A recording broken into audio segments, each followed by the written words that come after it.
Son lines it up. Oh!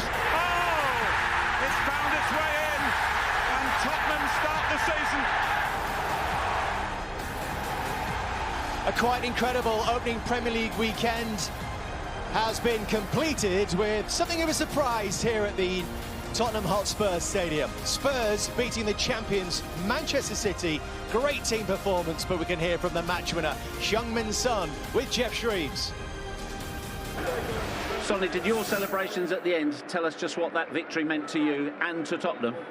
I mean, obviously we want to start well. First season of the season, first game with the fans. Finally, I think it's just incredible performance. I think that everyone worked so hard to win this, to get these 3 points, and obviously Man City is currently the best team in the world. So I think we fight for the 3 points. I think this means a lot for us for the start of season.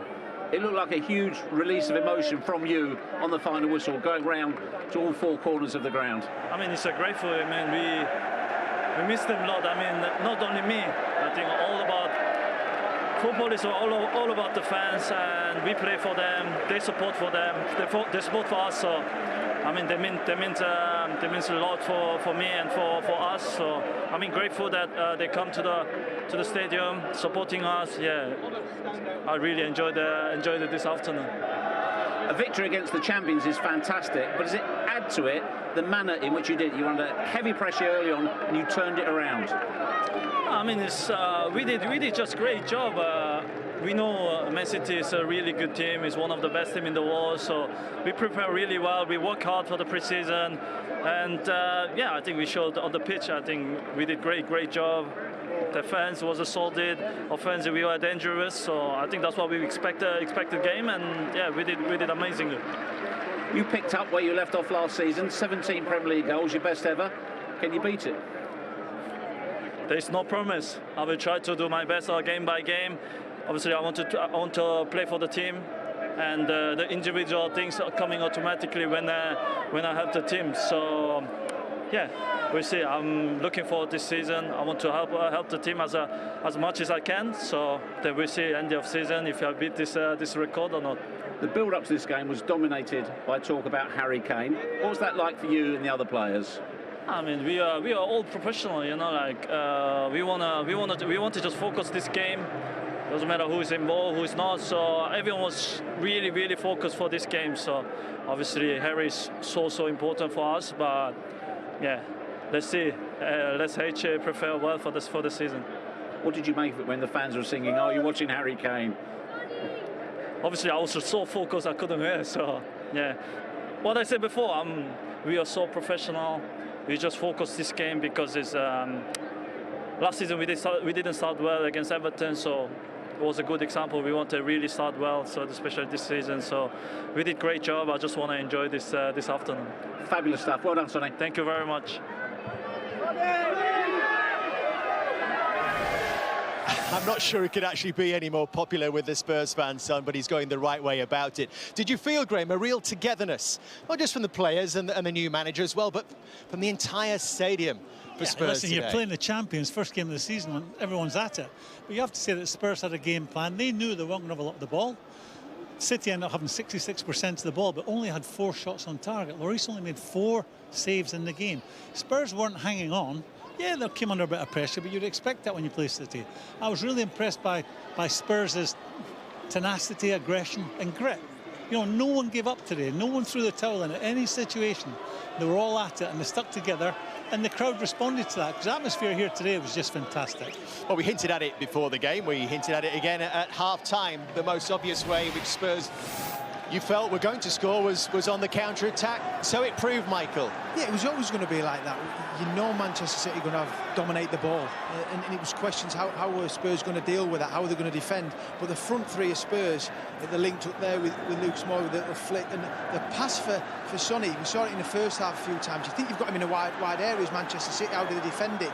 But the chop inside and the finish, Diaz probably causes Edison problems because he's so deep. Edison don't know what's going to happen.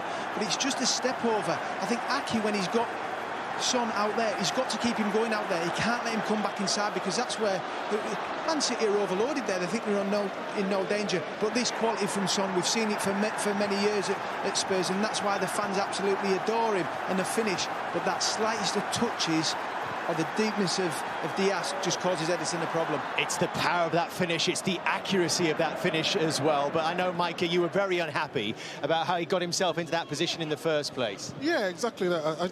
I said before, if Spurs are going to score, they're going to score a set piece or a counter-attack. Too many occasions, 3-4 times. They got one in the first half, and it gone in the second half. The big, massive hole in the centre. I mean, you see Fernandinho, when it comes out, he sort of gambles. Shall he stay or shall he go? You just see him, he's coming into the thing that gets the wrong side. Then this space is here that Man City always give teams. Ake here in this position, he's got to go out there and dictate to Son. When it comes inside there, Son's dictating to Ake. And when you're getting that as a defender, it's impossible. Son, he can go right and he can go left, so you've got to stop it at source. Mika, when you see that again, Cancelo's come across to Bergwijn. When the ball is played wide to Son, he's got to follow this ball out. Watch this. He comes over, Cancelo. When that ball comes up, he's got to stay with Ake. You can see Diaz through the middle. Yeah, he's got to go there because it's Son you're talking about. He's no mug. And he's leaving Ake one-on-one. That's the ideal scenario for Son. He wants to get in the box and maybe get a foul and maybe a penalty, but he doesn't. He ends up getting his shot off. For me, Cancelo's got to go over and talk to Ake as he's coming over. Show him the line. I'm inside you. Show me the line. And he didn't do it. These are individuals we're picking out here. What do we put that down to? Is it early season rustiness, or is there a problem with individuals making errors? It's how Man City play. You know when they go forward with numbers. Normally they've got that shield there with Fernandinho, blocks it.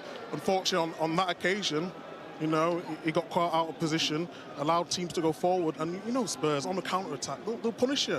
You know, we don't want to pick.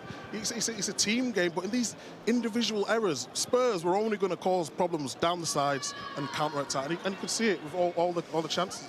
Well, how about that for the perfect start for the new manager, Nuno Espirito Santo, beating the champions here, the very first game of the season in front of what was a very noisy sellout crowd. Nuno Espirito Santo now with Jeff Shreves.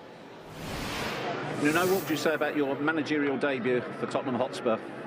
It was good. It was good. I think the atmosphere, especially the hard work of the boys, can make any manager proud when they work so hard. Did you find you had to turn things around after the first 10-15 minutes? Did Manchester City come out quickly? Of course, it was strong. And I think we were lucky because they had clear chances. But the boys hold on. They stay in the game. We knew that it's going to be tough. I think after that first period, like you say, 15 minutes, I think we control better, we adjust better, and we start creating our chances. The first half, I think we didn't finish so good with the actions. Even those that we shoot on goal, we didn't do it. But like you said, the beginning of the game was very tough.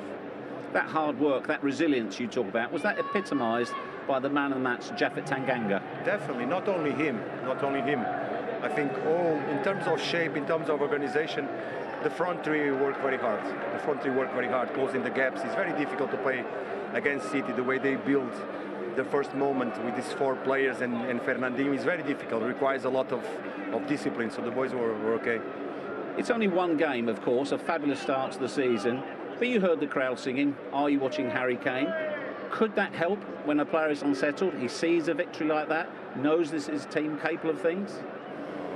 Look, Harry is one of the best players in the world, honestly. So we are very lucky to have him. So he has to get ready and help the team. Do you expect him to be available for you against Wolves, your next game? I don't know. We still have to go to Portugal. We still have to go to Portugal, and then we think about Wolves. And also, in terms of today, what do you think you learned from your team? I'm sure that with commitment and with the talent that we have, we're going to be a good team. And we are on the process of that. I'm learning every day. Every day that I work with them, I'm learning every day. And I'm very proud of them today. Very proud. Great start. Well done, Nuno. Thank you, sir. Thank you.